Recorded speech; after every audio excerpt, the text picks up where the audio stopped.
May Mendoza update na nag-enjoy si May mamitas ng strawberry just a farm sa Japan. Kasama niya si Nanay Mary Ann, Pauline at pamangkin niya si Kali. Sabi ni May, when strawberry pick up today, the only activity Nanay look forward to on this trip, and visited an all-you-can-eat strawberry farm 40 minutes away from Shinsai Bashi, na nakaka-happy. Even the kids enjoy to eat. Even and Kali, another fun activity to try if you're in Japan. Yan, nag-enjoy siyempre ang family Mendoza, kasama rin si Arjo dyan sa roller coaster. Mas makay sila dyan, tingnan mo yung cute pa ng reaction nila. Siyempre si Maine, alam na itsura ni Maine, and no reaction.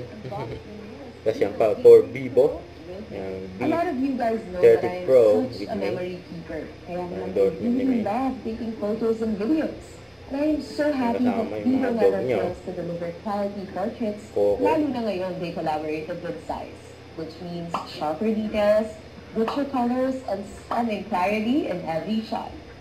At alam niyo ba, the newest Vivo V30 Pro has a Zeiss triple 50 megapixel main camera and another 50 megapixel selfie camera, complemented by bigger, softer, and better Aura Light 3.0, which ensures you radiate with natural beauty effortlessly. Ayan po, picture ni Lumaine sa Arjo. I also love how fast this phone charges. Plus, it is also the thinnest Vivo phone with a 5000 mAh battery and 3D curved screen.